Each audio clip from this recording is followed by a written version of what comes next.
S ನಮಸ್ಕಾರ. ನನಗೆ ಇವತ್ತು ಶಿವಮೊಗ್ಗದ SDP ಸರ್ವಿಸ್ ಸೆಂಟ್ರಿಗೆ ಸೊರಬದಿಂದ ಅಂಧತ್ವ 100% ನಮ್ಮ ಆಫೀಸಿಗೆ ಬಂದಿದ್ದಾರೆ. ನಮ್ಮ ಆಫೀಸಿಗೆ ಬಂದಿರೋದು ಭಾಳ ಒಂದು ಆನಂದ ಆಗ್ತಾಯಿದೆ ನನಗೆ.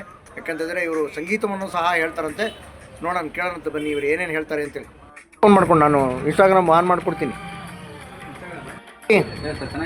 ಸಲಗರದ್ದು ಹಾಂ, ಪಕ್ಕದಲ್ಲಿ ನಾನೇ ಬಾಡಿಗೆ ಕೊಟ್ಟಿದ್ದೀನಿ ಸಲಗರಕ್ಕೆ. ಸಲಗರ ಅಂತ ಕಂಪ್ನಿ SDP ಸರ್ವಿಸ್ ಸೆಂಟ್ರಿಗೆ ಬಂದಿರಲ್ಲ. ಏನಕ್ಕೆ ಬಂದಿದ್ದೀರಿ? ನೀವೇನೋ ಡಾಕ್ಯುಮೆಂಟ್ಸ್ ಎಲ್ಲ ತಂದಿದ್ದೀರಲ್ಲ ತೋರ್ಸಕ್ಕೆ. ಈಗ ಜೆರಾಕ್ಸ್ ಎಲ್ಲ ಮಾಡಿಸ್ಕೊಂಡು ನಾವು ಇದಕ್ಕೆ ಹೋಗ್ಬೇಕು. ಎಲ್ಲಿಗೆ? ಜಿಲ್ಲಾ ಪಂಚಾಯತಿ ನಮ್ದು ಜಾಬ್ ಸೆಲೆಕ್ಷನ್ ಆಗಿದೆ, ಅದು ವೆರಿಫಿಕೇಶನ್ ಖಾತೆ. ಜಿಲ್ಲಾ ಪಂಚಾಯತ್ ಅಲ್ಲ? ಯಾವ ಊರಲ್ಲಿ? ಮೈಸೂರಲ್ಲ? ಏನಾಗಲಿ ಮುಂದೆ ಸಾಗುನಿ, ಬಯಸಿದ್ದೆಲ್ಲ ಸಿಗದು ಬಾಳಲಿ, ಬಯಸಿದ್ದೆಲ್ಲ ಸಿಗದು ಬಾಳಲಿ.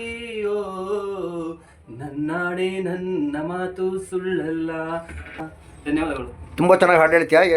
ಹುಟ್ಟಿದಾಗ್ಲಿಂದ ಅಂಧತ್ವ ಇದೆಯಾ ಏನು? ಹೌದು ಸರ್, ಹುಟ್ಟಿದಾಗ್ಲಿಂದನೇ ಅಂಧತ್ವ ಇದೆ. ಹಾಂ. ನಮ್ಮ ತಂದೆ ತಾಯಿ ತುಂಬಾ ಕಷ್ಟಪಟ್ಟು ನಮಗೆ ಹೊಲ ಮನೆ ಏನಾರ ಹಳ್ಳಿಲಿ ಇದೆಯಾ? ಹಾಂ ಸರ್, ಸ್ವಲ್ಪ ಇದೆ ಹೊಲ. ಹಾಂ. ಅದೆಲ್ಲ ಕೂಲಿ ಕೆಲಸ ಮಾಡಿ ನಮ್ಮ ತಂದೆ ತಾಯಿ ನಮ್ಮನ್ನೆಲ್ಲ ಚೆನ್ನಾಗಿ ಓದಿಸಿ, ನನ್ನ ಮಗ ಒಂದು ಗೌರ್ಮೆಂಟ್ ಜಾಬ್ದಲ್ಲಿ ಇರಲಿ ಅಂತ ಅವರೆಲ್ಲ ನಮಗೆ ಸಪೋರ್ಟ್ ಮಾಡ್ತಾ ಇದ್ದಾರೆ. ಏನು ಹೆಸರು? ನಿನ್ನ ಹೆಸರೇನು ಹೇಳು? ನನ್ನ ಹೆಸರು ಮಂಜುನಾಥ್ ಅಂತ. ಸೊರಬನಾ? ಹೌದು ಸರ್, ಶಿವಮೊಗ್ಗ ಡಿಸ್ಟಿಕ್ ಸೊರಬ ತಾಲೂಕು ಕುಳವಳ್ಳಿ ಊರು. ಮಿನಿಸ್ಟರ್ ಮಧು ಬಂಗಾರಪ್ಪನ ಏನಾರು ಭೇಟಿ ಮಾಡಿದ್ದಾ? ಹೋಗಿದ್ದೀವಿ ಸರ್.